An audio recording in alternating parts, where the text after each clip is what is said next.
গুপ্ত সংগঠনের নেতারা জাল ব্যালট ছাপাচ্ছে, বরিশালে তারেক রহমানের অভিযোগ। নারী অসম্মানকারীদের ভোট না দেওয়ার আহ্বান। যারা পরিকল্পনা করে রাখে যে 12 তারিখের পর থেকে তারা জনগণকে নাকে দড়ি দিয়ে ঘোরাবে, তাদেরকে উচিত শিক্ষা আপনাদেরকে দিতে হবে। ক্ষমতায় গেলে পরিবার বা গোষ্ঠীতন্ত্র কায়েম করবে না জামায়াত, কুড়িগ্রামের শফিকুর রহমান ভাষণ দিচ্ছেন লালমনিরহাটের জনসভায়। সেই মা বন্ধুকে যদি আমরা ইজ্জত করতে না পারি, সম্মান করতে না পারি, তার সম্পর্কে যদি কটু কথা বলতে পারি, তাহলে কি আমরা কোনোদিন বেহেশতে যেতে পারবো?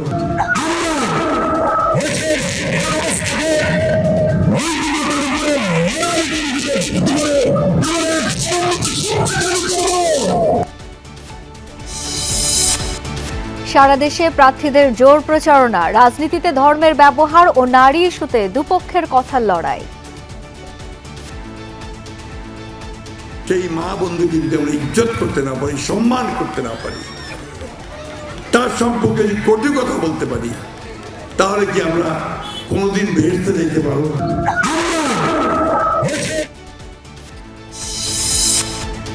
জামায়াত আমিরের এক্স অ্যাকাউন্ট হ্যাকের ঘটনায় বঙ্গভবনে ডিবি টিম, সঙ্গে রাখা হয়েছে সহকারী প্রোগ্রামার সরোয়ারকে। শ্রমিক কর্মচারীদের আন্দোলনে আজও বন্ধ চট্টগ্রাম বন্দরের কার্যক্রম। ডিপি ওয়ার্ল্ডকে এনসিটি ইজারা চেষ্টার যৌক্তিকতা নিয়ে প্রশ্ন। গতকালকে ওনারা বিভিন্ন মিটিং করেছেন কি করে এনসিটি দিয়ে দেওয়া যায়। গতকালকে থেকে আমাদের কোনো জাহাজ ছেড়ে যায়নি। আমাদের জাহাজ ঘাটগুলো সম্পূর্ণ, আমাদের যে টাগবোটগুলো আছে এবং পাইলট ভেসেলগুলো আছে সবগুলো বন্ধ আছে। লিবিয়ায় কমান্ডো স্টাইলে বাড়িতে ঢুকে গাদ্দাফি পুত্র সাইফকে হত্যা, মুখোশধারী ঘাতকদের পরিচয় জানতে চলছে তদন্ত।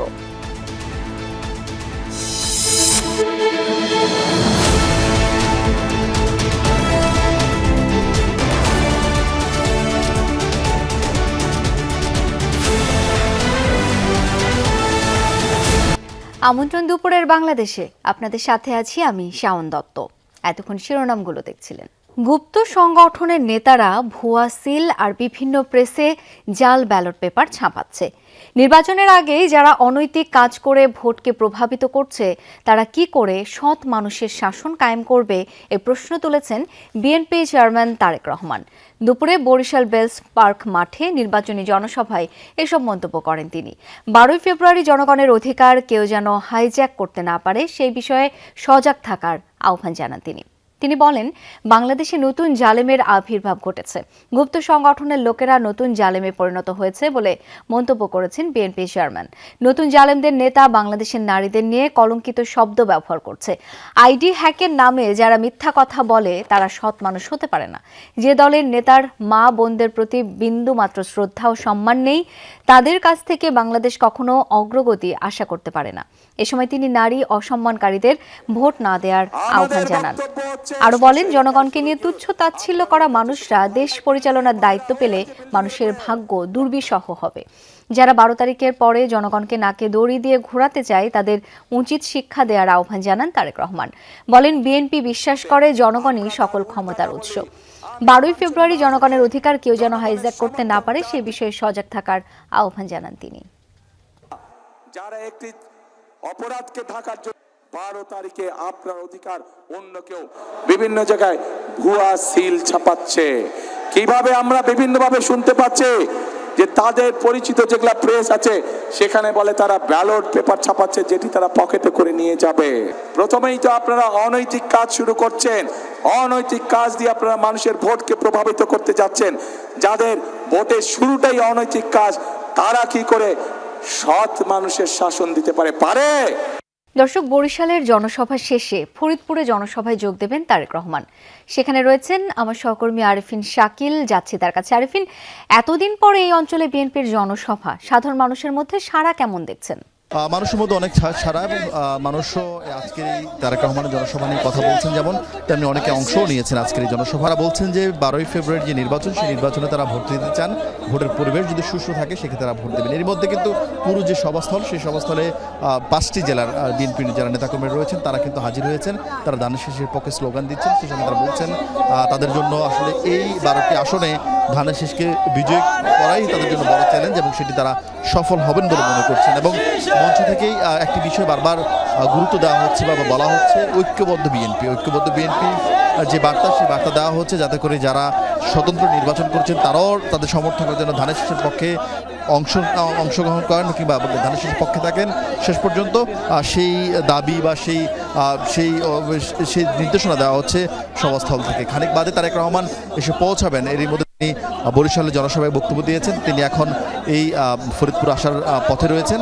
খানিক বাদে তিনি যখন আসবেন তিনি নিঃসন্দেহে তার যে সার্বিক যে পরিকল্পনা, সেই পরিকল্পনা যেমন তুলে ধরবেন। এর পাশাপাশি এই ফরিদপুর অঞ্চলের জন্য কি উন্নয়ন করা যায় এবং এই ফরিদপুরকে বিভাগ করার জন্য এক ধরনের দাবি রয়েছে, সিটি কর্পোরেশন করার জন্য দাবি রয়েছে। এই বিষয়গুলো তারা উপস্থাপন করছেন। তারেক রহমান নিঃসন্দেহে সেই সব বিষয় নিয়ে কথা বলবেন। এরই মধ্যে মাঠের পুরো প্রায় অংশই বিএনপি নেতা কর্মীদের উপস্থিতি রয়েছে এবং তারা উচ্ছ্বাস প্রকাশ করছেন। দীর্ঘদিন পর তাদের প্রিয় নেতাকে তারা দেখতে পাবেন এবং তাদের নেতার কাছ থেকে তাদের অঞ্চলের উন্নয়ন, তাদের অঞ্চলের আগামী দিনের অগ্রগতি সম্পর্কে তারা জানতে চাচ্ছেন এবং সেই সঙ্গে তারা দৃঢ় প্রত্যয় ব্যক্ত করছেন যে অঞ্চলের যে 12টি আসন, সেই 12টি আসনে তারা জয়লাভ করবেন এবং সেই সঙ্গে তারেক রহমানকে উপহার দেবেন। আরিফিন, অনেক ধন্যবাদ আপনাকে। কোনো দলীয় সরকার পরিবার বা গোষ্ঠীতন্ত্র কায়েম করতে চায় না জামায়াত। এই দেশে আর কোনো জমিদারি চলবে না, এমনটাই বলেছেন জামায়াতের আমির ডাক্তার শফিকুর রহমান। কুড়িগ্রামের সরকারি কলেজ মাঠে নির্বাচনী জনসভায় যোগ দেন তিনি। বলেন, জামায়াত নিজেদের নয় বরং দেশের 18 কোটি মানুষের বিজয় চাই। এমন দেশ চাই যা হবে সকলের। ক্ষমতায় গেলে বিদেশে পাচারকৃত অর্থ ফিরিয়ে এনে রাষ্ট্রীয় কোষাগারে জমা দেওয়া হবে বলেও মন্তব্য করেন জামায়াত আমির। কুড়িগ্রামের পর লালমনিরহাট ও টাঙ্গাইলে জনসভায় যোগ দেবেন ডাক্তার শফিকুর। এর আগে সকাল থেকেই নির্বাচনী জনসভায় আসতে শুরু করেন আশপাশের বিভিন্ন জেলার জামায়াত সহ 11 দলীয় জোটের নেতাকর্মীরা। যুবক যুবতী নেমেছে, তাদেরকে বলা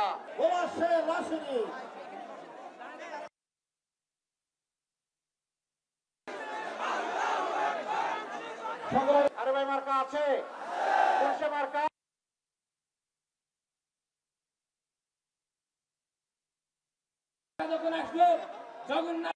12 তারিখের প্রথম ভোট সারা জাতিকে, কুড়িগ্রামবাসীকে নিয়ে, সবাইকে নিয়ে।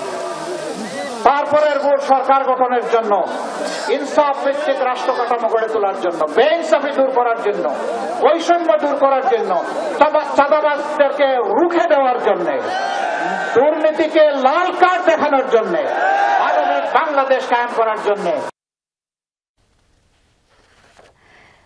দর্শক, এই মুহূর্তে কুড়িগ্রামে পৌঁছেছেন জামায়াতের আমির ডাক্তার শফিকুর রহমান। তিনি এখন প্রার্থীদেরকে পরিচয় করিয়ে দিচ্ছেন জনসাধারণের সাথে।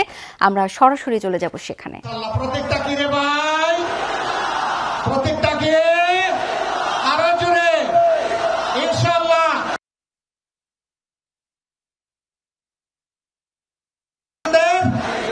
ভোটে ভালোবাসায় জিতে যাবে ইনশাআল্লাহ, মাশাআল্লাহ। এরপরে লালমনিরহাট 2, কালীগঞ্জ আদিতমারি, অ্যাডভোকেট ফিরোজ হায়দার লাবলু। ধরেন, শক্ত করে ধরেন ইনশাআল্লাহ। আইনজীবী সংসদে ঢুকে জনগণের জন্য কল্যাণকর আইন বানাবে ইনশাআল্লাহ। মার্কা আছে, পুলিশে মার্কা। আরো জুড়ে জুড়ে সুরে আকাশ বাতাস কাঁপিয়ে দাও ইনশাআল্লাহ। ভাই বোনদের ভোটে জিতে যাবে ইনশাআল্লাহ, মাশাআল্লাহ। তারপরে লালমনিরহাট 3, সদর উপজেলা, অ্যাডভোকেট আবু তাহের, জেলা আমির। মাশাআল্লাহ, ধরেন শক্ত করে, 2 হাতে ধরেন। মার্কা আছে ভাই, পুলিশে মার্কা। জুড়ে সুরে ইনশাআল্লাহ জিতে যাবে। 12 তারিখ সকাল সন্ধ্যা ভাই বোনেরা সবাই মিলে সিলভার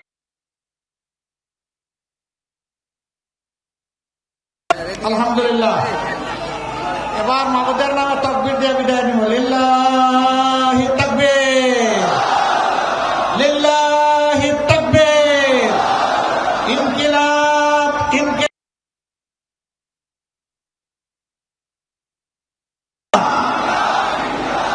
ইনকিলাব জিন্দাবাদ। আসসালামু আলাইকুম ওয়া রাহমাতুল্লাহ। দর্শক, লালমনিরহাটের জনসভায় ছিলাম সরাসরি। আর মাত্র 7 দিন পর ত্রয়োদশ জাতীয় সংসদ নির্বাচন। প্রচারণায় দিনের বেশিরভাগ সময় কাটছে প্রার্থী ও কর্মী সমর্থকদের। সকালে ঠাকুরগাঁয়ে নির্বাচনী পথসভায় এক আসনের বিএনপি প্রার্থী মির্জা ফখরুল ইসলাম আলমগীর বলেন, ইসলামের কথা বলে মানুষের সাথে প্রতারণা করছে একটি দল। তাদের প্রতীকে ভোট দিলে বেহেশতে যাওয়া যাবে বলছে, অথচ নিজেরাই নারীদের অসম্মান করে যাচ্ছে দলের নেতারা। মা বোনদের সম্মান না করতে পারলে কখনোই বেহেশতে যাওয়া যাবে না বলেও উল্লেখ করেন মির্জা ফখরুল ইসলাম আলমগীর। এদিকে নারায়ণগঞ্জে জামায়াতের নির্বাচনী পথসভায় যোগ দেন দলটির সেক্রেটারি জেনারেল মিয়া গোলাম পরোয়ার। এছাড়া সারা দেশে প্রার্থীরাও নিজেদের নির্বাচনী এলাকার প্রতিটি অলিগলি চষে বেড়াচ্ছেন। কর্মী সমর্থকদের সাথে নিয়ে যাচ্ছেন ভোটারদের দাঁড়ে দাঁড়ে তাদের দুঃখ দুর্দশার কথা শুনে সেসব সমস্যা সমাধানের আশ্বাস দিচ্ছেন। লিফলেট বিতরণ, পথসভা এবং উঠান বৈঠকে সকাল থেকে রাত অবধি চলছে নির্বাচনী প্রচারণা।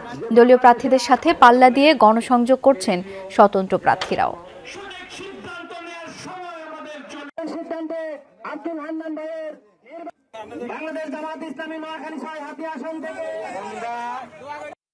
মা বোনদেরকে ভুল বুঝাচ্ছে যে দাঁড়িপাল্লা ভোট দিলে নাকি আপনার জান্নাত পাই যাবে। যে আমির সাহেব তিনি নাকি মহিলাদেরকে খুব অশ্লীল ভাষায় গালিগালাজ করছে। সেই মা বোনদেরকে যদি আমরা ইজ্জত করতে না পারি, সম্মান করতে না পারি, তার সম্পর্কে যদি কটু কথা বলতে পারি, তাহলে কি আমরা কোনোদিন বেহেশতে যেতে পারবো? যদি না পারেন 12 তারিখে দেখে নিতে, তাহলে 13 তারিখ থেকে আরো 5 বছর আমরা ওরা দেখে নিব।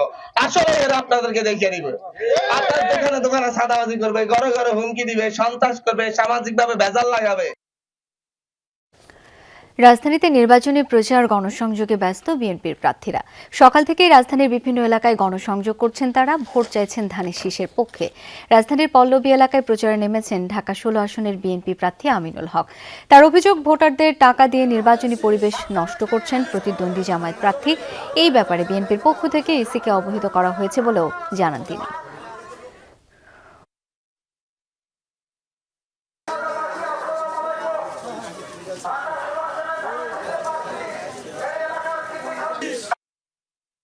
তারা প্রত্যেকটি ঘরে ঘরে গিয়ে পোলাওর চাল, মুরগি এগুলি গিয়ে ঘরে ঘরে দেওয়ার চেষ্টা করেছে। যখন সাধারণ মানুষের চোখে পড়েছে তখন তারা দৌড়ে পালিয়ে চলে গেছে। তো এই ধরনের যে মিথ্যাচার, এই ধরনের যে প্রলোভন দেখিয়ে ভোট আদায় করার যে অপচেষ্টা, এটা আমার কাছে মনে হয় যে আমাদের যে একটি নিরপেক্ষ নির্বাচনকে ব্যাহত করবে। রাজধানীতে নির্বাচনী প্রচার এবং গণসংযোগে ব্যস্ত বিএনপির প্রার্থীরা, সেই খবর রাখছেন আমার সহকর্মী রাশেদ নিজাম। তিনি এখন রয়েছেন মিরপুরের পল্লবী এলাকায়। রাশেদ, প্রার্থীদের প্রচার গণসংযোগ কেমন দেখছেন? ভোটাররা কি বলছেন? শাওন, সকাল থেকে আমি মিরপুরের বিভিন্ন এলাকায় ঘুরেছি। আর মিরপুর মূলত একটি বলা যায় যে অনেকগুলো আসনের, ঢাকার 4 থেকে 5টি আসনের কিন্তু মিরপুরের মধ্যে পড়েছে, কোনো না কোনোভাবে মিরপুর কানেক্টেড আসনগুলোর মধ্যে। এবং বিএনপি যিনি চেয়ারম্যান তারেক রহমান, তিনি ঢাকা 17 আসনে নির্বাচন করছেন। আর জামায়াতের আমির ডক্টর শফিকুর রহমান, তিনি ঢাকা 15 আসনে নির্বাচন করছেন। দুটি আসনও কিন্তু আবার এখানে বলা যায় যে পাশাপাশি, এবং দুইজনই কিন্তু নির্বাচনী সফরের বাইরে থাকছেন বেশিরভাগ সময়, এবং তাদের পক্ষ থেকে নেতাকর্মীরা এখানে প্রচার চালাচ্ছেন। তো আমি সকাল থেকে সাধারণত মিরপুর এলাকায় যেটা হয় যে আমিনুল হক যিনি রয়েছেন, তিনি সকাল সকাল সবসময় প্রচার শুরু করেন। আমরা তার সাথে সকালে কথা বলেছি। আপনি যেমনটি দর্শকদের জানাচ্ছিলেন, তিনি জামায়াতের প্রার্থীকে ঘিরে অভিযোগ করেছেন ঢাকা 16 আসনে। তা আমরা ঢাকা 15 আসনে ঘুরেছি, সেখানে 15 আসনে আসলে খুবই তেমন একটু দেখতে পাইনি, লোকজন দেখতে পাইনি, কারণ জামায়াতের আমির যেহেতু বাইরে থাকছেন, আর ঢাকা যিনি শফিকুল ইসলাম খান, তারও তেমন একটি অ্যাক্টিভিটিস আমরা পাইনি। তবে 17 আসনে কিছুক্ষণ আগেই তারেক রহমানের পক্ষ থেকে, যিনি তারেক রহমান নির্বাচন কমিটির প্রধান আব্দুল সালাম, তিনি অনেক মানুষজন নিয়ে সেখানে একটি মিছিল করেছেন, ভোট চাচ্ছেন লোকজনের কাছে। এবং অন্য আসনগুলো যে প্রার্থী, যেহেতু গতকাল শবে বরাত ছিল, অনেকগুলো প্রার্থীর সাথে আমাদের কথা হয়েছে, তারা সবাই আসলে আজকে দুপুরের পরে নির্বাচনী প্রচারে নামবেন। অনেকজনের সাথেই কথা হয়েছে, তারা বলেছেন যে গতকালের কারণে আজকে বিকেল থেকে রাত পর্যন্ত মূলত অনেকেই তাদের প্রচার রেখেছেন। এবং ভোটাররা যা বলছেন, আসলে এখানে যেটি বলছিলাম যে মিরপুরে আসলে এলাকা কেন্দ্রিক ভোটার অনেক বেশি, যেমন ভোলার অনেক ভোটার রয়েছে, নোয়াখালীর অনেক ভোটার রয়েছে, পোর্শন ওয়াইজ ভোটার, এবং তারা আসলে দলবদ্ধভাবে চিন্তা করেন। তো যেসব প্রার্থীরা এইসব দলবদ্ধ ভোটারদের, এলাকাভিত্তিক ভোটারদের জয় করতে পারবেন, তারাই আসলে সেই ভোট ব্যাঙ্কগুলো ভোটগুলো পাবেন। তো এইভাবেই প্রার্থীরা ভোটারদের কাছে যাচ্ছেন। ভোটাররাও আশা করছেন প্রার্থীরা কী কী প্রতিশ্রুতি নিয়ে আসেন, সেভাবেই তারা তাদের চিন্তা জানাবেন। শাওন, অনেক ধন্যবাদ রাশেদ আপনাকে। রাজধানীতে নির্বাচনী প্রচার গণসংযোগে ব্যস্ত 11 দলীয় ঐক্যের মনোনীত প্রার্থীরা। রাজধানীর রামপুরা এলাকায় নির্বাচনী প্রচারে অংশ নেন এনসিপির আহ্বায়ক এবং ঢাকা 11 আসনের প্রার্থী নাহিদ ইসলাম। এ সময় তিনি অভিযোগ করেন, নানা জায়গায় টাকা দিয়ে এম.এ. কাইয়ুম তার দ্বৈত নাগরিকত্বের বিষয়টি ধামাচাপা দেওয়ার চেষ্টা করছেন। ঋণখেলাপি ও দ্বৈত নাগরিকদের নির্বাচনের সুযোগ দিয়ে নির্বাচনের পরিবেশ নষ্ট করা হয়েছে। এদিকে ঢাকা 14 আসনে জামায়াত প্রার্থী ব্যারিস্টার আরমান মিরপুর এলাকায় গণসংযোগ করেন। তিনি বলেন, দুর্নীতি, শোষণ আর চাঁদাবাজিতে মানুষ হাঁপিয়ে উঠেছে। ক্ষমতায় গেলে নিরাপদ সমাজ গড়ে তোলা হবে।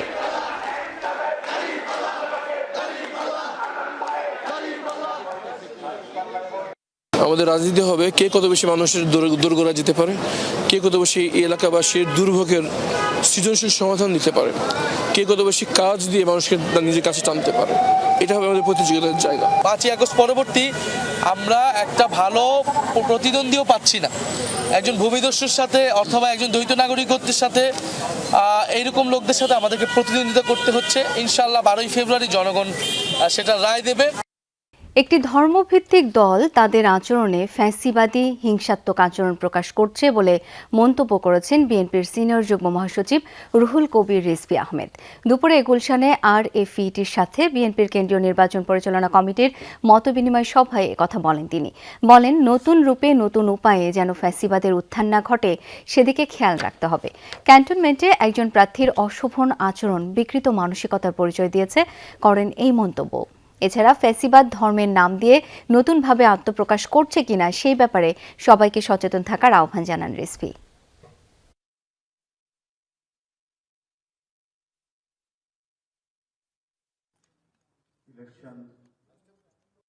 আর কোনো ফ্যাসিবাদের যেন পুনরুত্থান না হয়, নতুনভাবে, নতুন কায়দায়, নতুন অবয়বে কারো যেন উত্থান না ঘটে।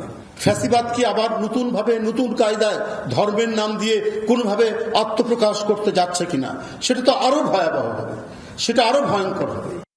ভোটারের মন জয়ে সব ধরনের আশ্বাস, সমস্যা সমাধানের প্রতিশ্রুতি দিচ্ছেন প্রার্থীরা। কিন্তু রাজধানী ঢাকা সহ সিটি কর্পোরেশন এলাকার সংসদীয় আসনে একজন এমপির হাতে আসলে কতটুকু ক্ষমতা আছে? ভোটাররা বলছেন, আগে বহু প্রতিশ্রুতি দেয়া হলেও সেগুলোর বাস্তবায়ন হয়নি তেমন একটা। উন্নয়ন বিশেষজ্ঞরা মনে করেন, নাগরিক সেবায় আইন তৈরি এবং জবাবদিহিতা নিশ্চিতে গুরুত্ব দিতে হবে সংসদ সদস্যদের। ঢাকায় সমস্যার শেষ নেই। গ্যাস সংকট, পানিতে ময়লা আর যানজটে জটিল এক নগর জীবন। সেই নগরে এবার ভিন্ন আবহে এসেছে ভোট। দেশে 12টি সিটি কর্পোরেশন এলাকায় সংসদীয় আসন 32, এর মধ্যে ঢাকায় 15টি আসন। ভোট পেতে শহরের অলিগলিতে এখন প্রতিশ্রুতির ছড়াছড়ি। প্রার্থীরা যাচ্ছেন ভোটারদের আঙিনা উঠোনে, আশ্বাস দিচ্ছেন স্বাস্থ্য, শিক্ষা, নিরাপত্তা সহ সব নাগরিক সমস্যা সমাধানের। সরকার এসে গেছে স্বাধীনতার পরে, এই প্রতিশ্রুতি অনুযায়ী কি রাষ্ট্র পরিচালনা হয়েছে? এখন আমরা দেখি। গ্যাসটা নিয়ে উনি অনেক কথা বলছেন। আমাদের যে খালগুলো আছেন, আমাদের রাস্তাঘাটের যে আপনার সমস্যাগুলা, সাধারণ জনগণের যে সমস্যাগুলা, উনি আপনার ইনশাল্লাহ সবগুলা সবার আশা পূরণ করবেন। এমপিরা যে প্রতিশ্রুতি দিতেছে এখন, নির্বাচনের আগে সবাই দেয়, আসলে নির্বাচনের পরে এগুলো কিছুই হয় না। এমপি তো আর সবগুলা করতে পারো না, এর মধ্যে কাউন্সিলর আছে, সিটি কর্পোরেশন মেয়র আছে। কিন্তু আসলেই কি এত কিছুর সমাধান এমপিদের হাতে আছে? যেখানে সিটি কর্পোরেশন সহ সেবা নিশ্চিতে আছে অনেক কর্তৃপক্ষ।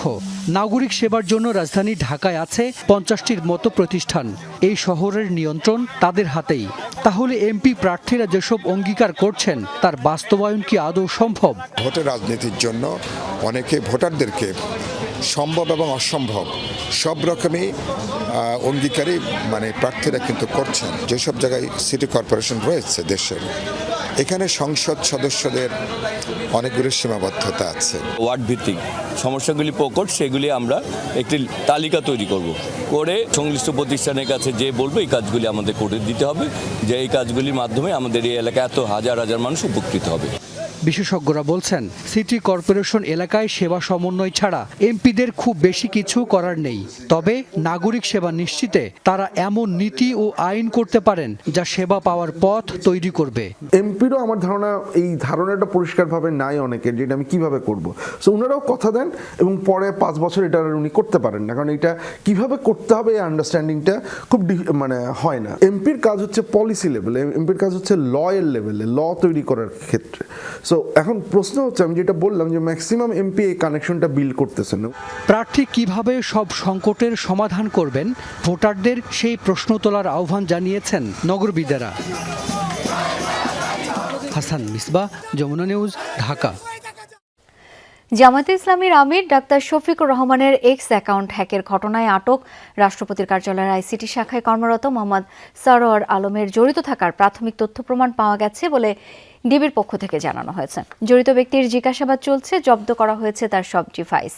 এ বিষয়ে আমরা আরও জানবো। রাজধানী থেকে যোগ দিচ্ছেন সহকর্মী রাব্বি সিদ্দিকী। রাব্বি, আর কি কি তথ্য আছে আপনার কাছে, জানাবেন বিস্তারিত।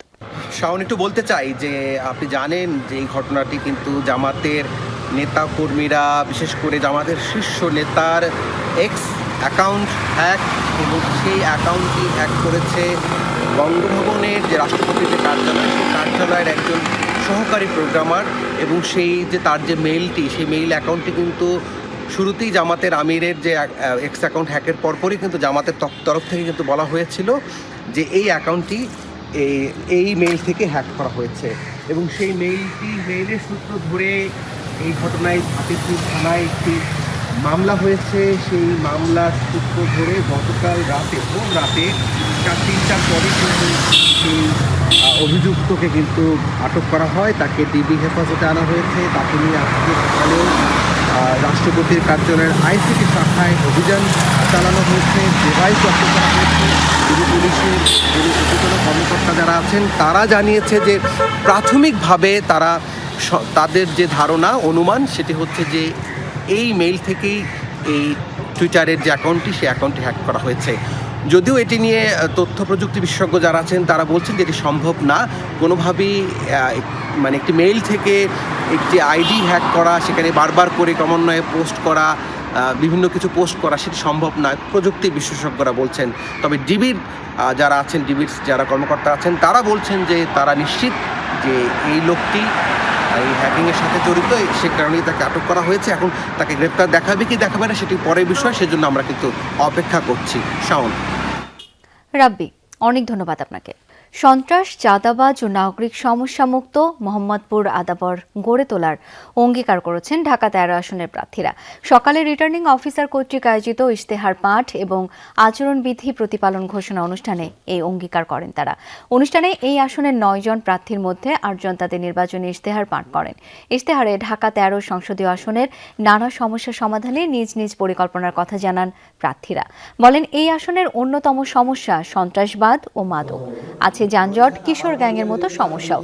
জলাবদ্ধতা নিরসনে খালগুলোকে উদ্ধারের প্রতিশ্রুতিও আছে ইশতেহারে। এ সময় নির্বাচন থেকে সরে দাঁড়ানোর ঘোষণা দেন হারিকেন প্রতীকের প্রার্থী ডক্টর শাহরিয়ার ইফতেখার। অপরদিকে আরেক প্রার্থী সন্ত্রাসীদের মদত দেয়া প্রসঙ্গ তুললে কিছুটা হট্টগোলের সৃষ্টি হয়, কিন্তু কমিশন কর্মকর্তাদের হস্তক্ষেপে শান্ত হয় পরিস্থিতি।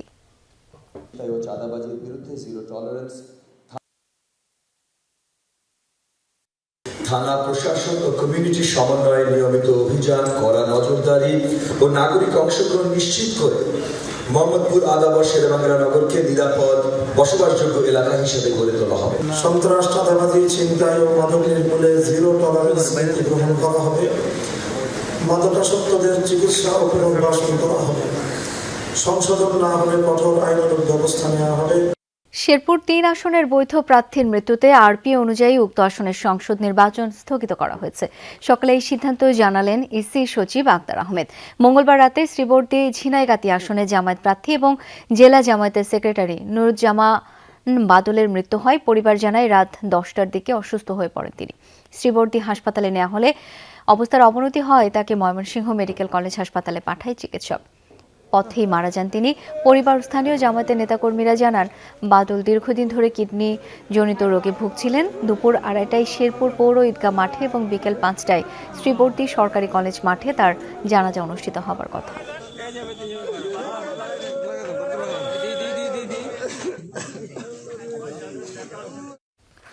নরসিংদীর রায়পুরায় আধিপত্য বিস্তারকে কেন্দ্র করে দুই গ্রুপের সংঘর্ষের ঘটনায় গুলিবিদ্ধ হয়ে এক কিশোর নিহত হয়েছে। ভোর 6টার দিকে সাইদাবাদ গ্রামের এরশাদ ও হানিফ মাসলার নামে দুই গ্রুপের মধ্যে সংঘর্ষ হয়। স্থানীয়রা জানায়, দীর্ঘদিনের বিরোধের জেরে দুই গ্রুপের মধ্যে সংঘর্ষ শুরু হয়। এ সময় গোলাগুলির ঘটনা ঘটে, দুই পক্ষেরই লোকজন আহত হয়। গুলিবিদ্ধ হয় মোস্তাকিম মিয়া নামে এক কিশোর। হাসপাতালে নেয়ার পর সে মারা যায়।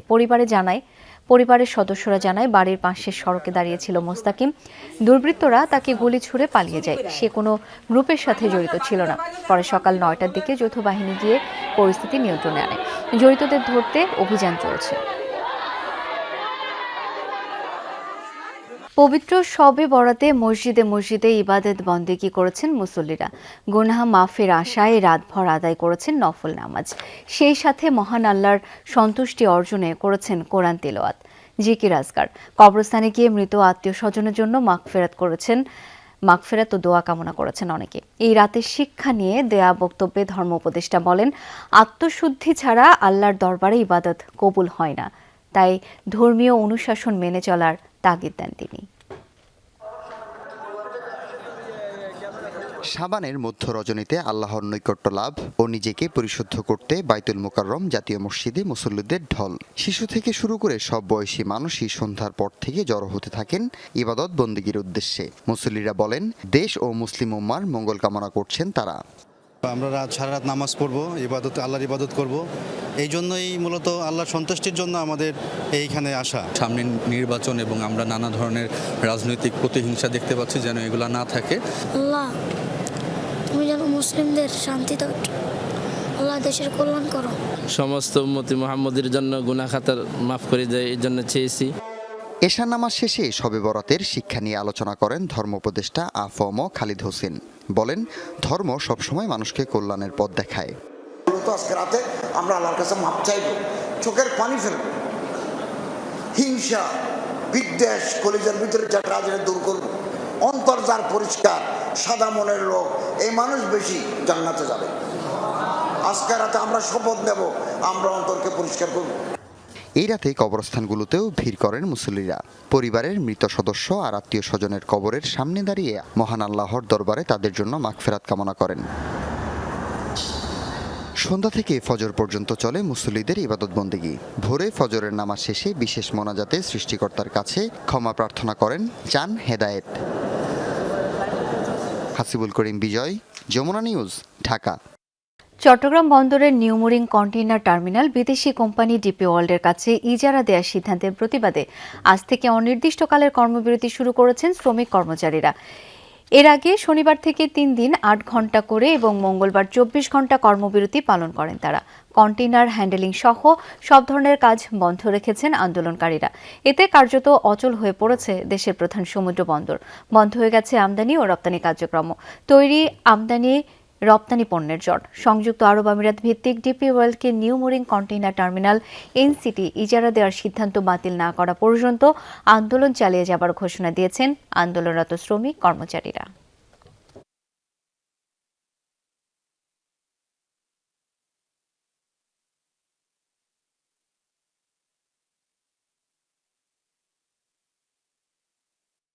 ডিভিশনের যে সিদ্ধান্ত, সেটিকে ভায়োলেট করে গতকালকে ওনারা বিভিন্ন মিটিং করেছেন কি করে এনসিটি দিয়ে দেওয়া যায়। তা আমরা এটা তীব্র নিন্দা জানাচ্ছি। গতকালকে থেকে আমাদের কোনো জাহাজ ছেড়ে যায়নি। আমাদের জাহাজ ঘাটগুলো সম্পূর্ণ, আমাদের যে টাগবোটগুলো আছে এবং পাইলট ভেসেলগুলো আছে সবগুলো বন্ধ আছে। চলছে নির্বাচনী ডামাডোল। ব্যয় হচ্ছে অর্থ। ভোটকে কেন্দ্র করে বাজারে তারল্য প্রবাহ বাড়ায় মূল্যস্ফীতি উস্কে যাবে। বিশ্লেষকরা বলছেন, সরকারের নির্বাচনী ব্যয় প্রায় 3000 কোটি টাকা। অন্যদিকে প্রার্থীরাও খরচ করছেন হিসাব ছাড়া। ফলে বাজারে পণ্যের অতিরিক্ত চাহিদা তৈরি হয়েছে। এতে উস্কে যাচ্ছে পণ্য মূল্য। সহনীয় হয়নি মূল্যস্ফীতি।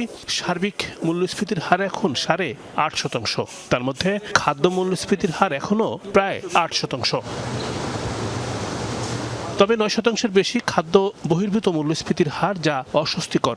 ব্যয়ের চাপে নাজেহাল নিম্ন ও মধ্যশ্রেণীর বিপুল সংখ্যক মানুষ। কঠিন এই সময়ে এসেছে নির্বাচন। ভোট উৎসবকে ঘিরে উঠছে টাকা। নির্বাচন পরিচালনায় সরকারের ব্যয় হচ্ছে 3,000 কোটি টাকার বেশি। আসন প্রতি ব্যয় দাঁড়াচ্ছে 10.5 কোটি টাকা। নির্বাচন কেন্দ্রিক সরকারি ব্যয়ের খাত অনেক। দেশের প্রত্যন্ত এলাকায় পৌঁছাবে অর্থ। নির্বাচনের জন্য সরকারি ব্যয় বাড়বে, যেগুলো বেশিরভাগ ক্ষেত্রেই অনুৎপাদনশীল। কাজে সবকিছু মিলিয়ে এই সময়ে আপনার চাহিদার উপরে একটা বড় প্রভাব পড়বে। আমাদের সংস্কৃতি হচ্ছে রমজান মাসের আগে কিন্তু জিনিসপত্রের দাম বাড়িয়ে দেওয়া, এবং সে প্রক্রিয়া কিন্তু এখনই সচল হয়ে গেছে। কাজে সবকিছু মিলিয়ে আপনার মূল্যস্ফীতির উপরে এইগুলোর একটা বিরূপ প্রতিক্রিয়া পড়াটাই তো আমার মনে হয় খুবই স্বাভাবিক। শুধু সরকারি ব্যয়ই উদ্বেগ বাড়াচ্ছে না, প্রার্থীদের নির্বাচনী ব্যয়ের অঙ্ক অনেক বড়। প্রতিদ্বন্দ্বিতাকারী প্রায় 2,000 প্রার্থী তাদের হলফনামায় ব্যয়ের হিসাব দিয়েছে প্রায় 400 কোটি টাকা। যদিও আইনগতভাবে একজন প্রার্থী সর্বোচ্চ ব্যয় করতে পারবেন 25 লাখ থেকে সর্বোচ্চ 84 লাখ টাকা পর্যন্ত, অর্থাৎ ভোটার প্রতি ব্যয় নির্ধারণ 10 টাকা। কিন্তু প্রার্থীদের ব্যয় খতিয়ে দেখবে কে? লাগামহীন ব্যয়ে উস্কে যাবে পণ্যমূল্য। জাতীয় সংসদ নির্বাচনের সাথে গণভোটের সংযুক্ত হয়েছে, ফলে আরও কিছু বাড়তি ব্যয় যুক্ত হয়েছে। শুরুতে যেটা বলা হয়েছিল যে নির্বাচন কমিশন প্রার্থীদের ক্ষেত্রে পোস্টার, ব্যানার, প্ল্যাকার্ড এগুলো করতে দেবেন না, কিন্তু সেরকম কোনো উদ্যোগ না নেওয়ার কারণে প্রচুর পরিমাণে ব্যানার, পোস্টার, প্ল্যাকার্ড এগুলোর পিছনেও একটা ব্যয় হচ্ছে। সেটাও আসলে বাজারে অর্থের সরবরাহ বাড়াচ্ছে। মূল্যস্ফীতিজনিত যে প্রতিক্রিয়া, মুদ্রা সরবরাহের কারণে এটা হওয়ার কথা, এটা এই সময়কালে আমরা এখানে দেখতে পাচ্ছি। ব্যয় সংকোচনে ধারাবাহিক মুদ্রানীতি দিচ্ছে বাংলাদেশ ব্যাংক। আর্থিক টানাপোড়েনে স্বাভাবিক কর্মকাণ্ড পরিচালনা করতে হিমশিম খাচ্ছে সরকার। রিমুর রহমান, যমুনা নিউজ, ঢাকা। নির্ভয়ে ভোট কেন্দ্রে গিয়ে ভোট দিতে ভোটারদের প্রতি আহ্বান জানিয়েছে যৌথ বাহিনীর কর্মকর্তারা। রাজধানীতে টহল কার্যক্রম শেষে মিরপুরে বাংলা স্কুল অ্যান্ড কলেজ মাঠে এক সংবাদ সম্মেলনে এই আহ্বান জানান মেজর গাজী তানজির হাসান। তিনি বলেন, আইন শৃঙ্খলা পরিস্থিতি স্বাভাবিক রাখতে তৎপর রয়েছে যৌথ বাহিনী। সন্ত্রাসী, চাঁদাবাজদের গ্রেপ্তার করা হচ্ছে। টহলে সেনাবাহিনী, বিজিবি, র্যাব, পুলিশের সমন্বয়ে গঠিত যৌথ বাহিনীর সদস্যরা অংশ নেন।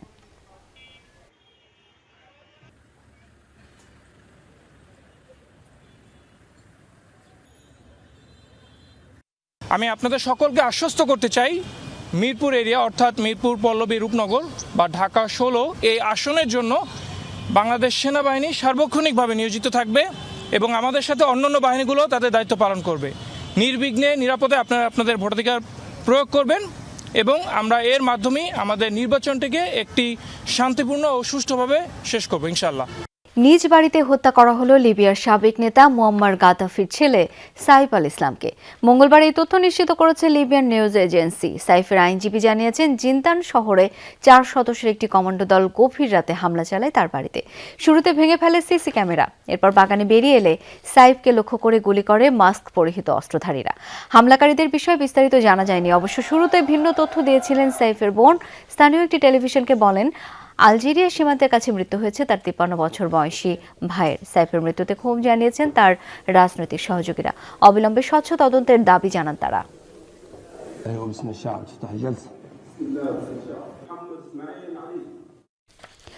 লিবিয়ার শাসক হিসেবে মুয়াম্মার গাদ্দাফির উত্তরসূরি ভাবা হতো তাকে। দেশের রাজনীতিতে সাইফ আল ইসলাম ছিলেন দ্বিতীয় সর্বোচ্চ প্রভাবশালী ব্যক্তি।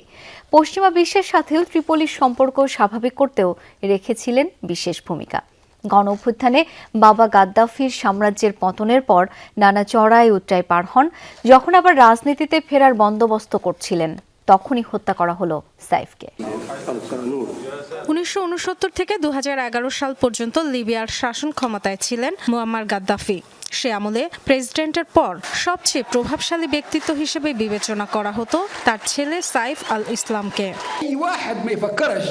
সরকারের আনুষ্ঠানিক কোনো পদে না থাকলেও ভূমিকা রাখতেন নীতি নির্ধারণে, নেতৃত্ব দিতেন উচ্চ পর্যায়ের আলোচনায়। 2000 সালের পর পশ্চিমা বিশ্বের সঙ্গে গাদ্দাফি সরকারের সম্পর্ক স্বাভাবিক করার ক্ষেত্রে গুরুত্বপূর্ণ অবদান ছিল সাইফের।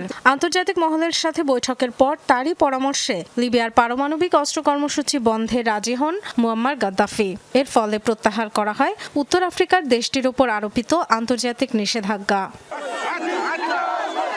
বাবা দীর্ঘদিনের স্বৈরশাসক হলেও অবশ্য উত্তরাধিকার সূত্রে শাসক হওয়ার বিপক্ষেই অবস্থান ছিল সাইফের। বলতেন, ক্ষমতা উত্তরাধিকার হিসেবে পাওয়ার মতো কোনো খামার নয়।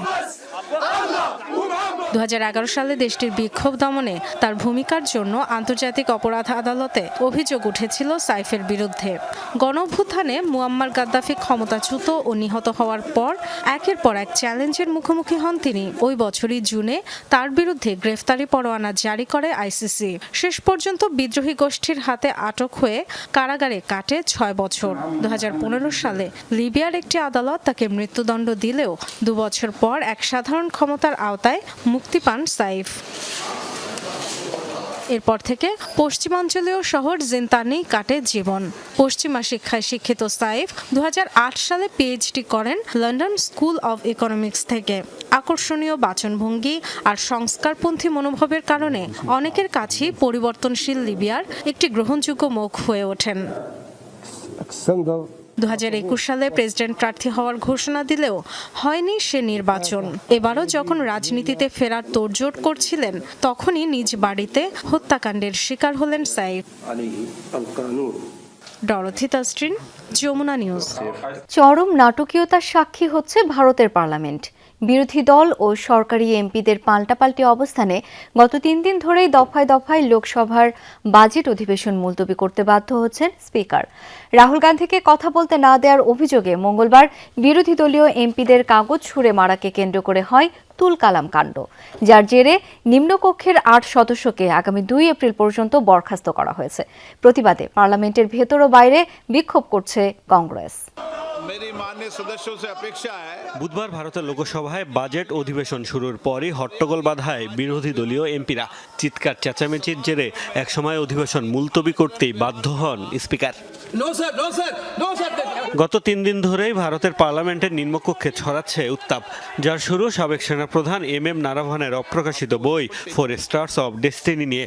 এই বইয়ে উল্লেখ থাকা চীন ভারত সংঘাতে মোদী সরকারের ভূমিকা নিয়ে প্রশ্ন তুলতে গিয়ে বেশ কয়েকবারই সরকার দলীয় এমপিদের তোপের মুখে পড়েছেন বিরোধী দলীয় নেতা রাহুল গান্ধী। এর প্রতিবাদ জানিয়ে কাগজ ছুঁড়ে মারায় বিরোধী দলের 8 এমপিকে আগামী 2 এপ্রিল পর্যন্ত বরখাস্ত করা হয়। এমপিদের বরখাস্তের প্রতিবাদে পার্লামেন্ট ভবনের ভেতর বাইরে প্রতিবাদ করছে কংগ্রেস।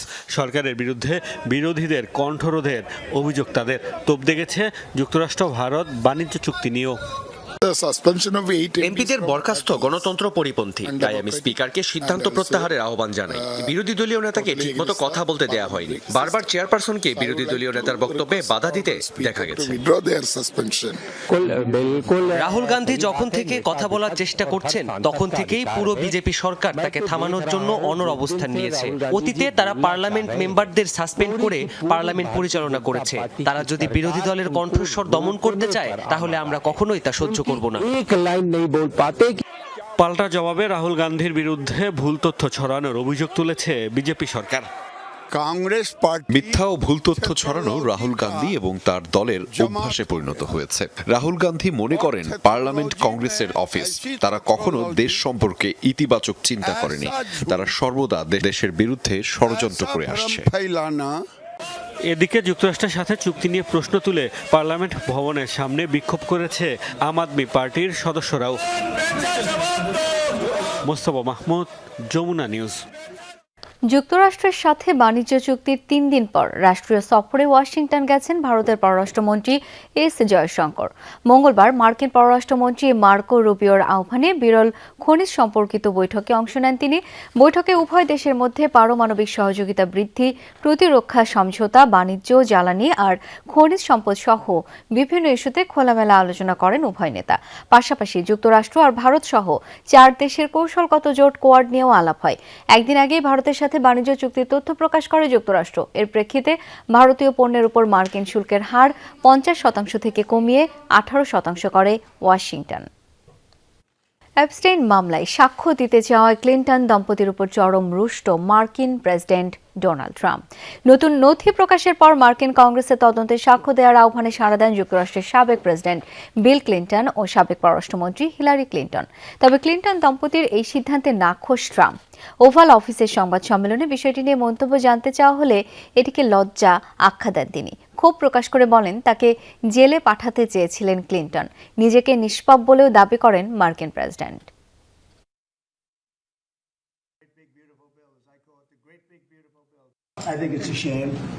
সত্যি বলতে এটা লজ্জার বিষয়। বিল ক্লিন্টনকে আমি সবসময় পছন্দ করি, আর মিসেস ক্লিন্টনও বুদ্ধিমতী। তবে তারা বাজেভাবে আমার পেছনে লেগেছিল, সারা জীবনের জন্য জেলে পাঠাতে চেয়েছিল। এখন বোঝা গেছে আসলে আমি নিষ্পাপ, খুবই নিষ্পাপ। বাল্টিক সাগরের কাছে সামরিক মহড়া চালাচ্ছে যুক্তরাষ্ট্র ও লিথুয়ানিয়ার সেনারা। মঙ্গলবার শুরু হয় এই লাইভ ফায়ার ড্রিল। এ সময় লিথুয়ানিয়ার সেনাদের হাইমার্স রকেট সিস্টেম ব্যবহারের প্রশিক্ষণ দেওয়া হয়।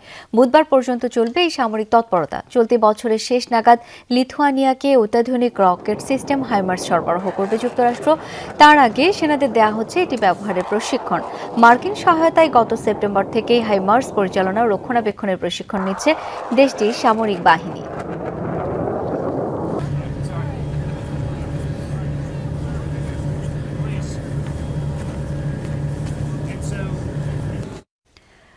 আরব সাগরে একটি ইরানি ড্রোন ভূপাতিতের দাবি করেছে যুক্তরাষ্ট্র। অভিযোগ, মার্কিন রণতরী লক্ষ্য করে আগ্রাসীভাবে ছুটে যাচ্ছিল সেটি। মার্কিন সেন্ট্রাল কমান্ড জানিয়েছে ইরান উপকূল থেকে প্রায় 500 মাইল দূরে ছিল ইউএসএস আব্রাহাম লিঙ্কন। সেখান থেকে উড্ডয়ন করা F-35 স্টেলথ যুদ্ধবিমান ভূপাতিত করে ড্রোনটি। রণতরীও সেখানে থাকা মার্কিন সদস্যদের নিরাপত্তা নিশ্চিতে আত্মরক্ষার স্বার্থে নেওয়া হয়েছে এই পদক্ষেপ। কোনো মার্কিন সামরিক সরঞ্জামের ক্ষয়ক্ষতি কিংবা কোনো সেনা সদস্য আহতের ঘটনা হয়নি। এ বিষয়ে এখনো কোনো মন্তব্য করেনি ইরান। একই দিন হরমুজ প্রণালীতে যুক্তরাষ্ট্রের পতাকাবাহী একটি বাণিজ্যিক জাহাজকে হয়রানির অভিযোগও করেছে ওয়াশিংটন। পরে সামরিক সহায়তায় পরিস্থিতি শান্ত হয় এবং নিরাপদে প্রণালী পাড়ি দেয় ট্যাঙ্কারটি। আর এই ছিল দুপুরের বাংলাদেশের আয়োজনে। ধন্যবাদ এতক্ষণ যারা সাথে ছিলেন।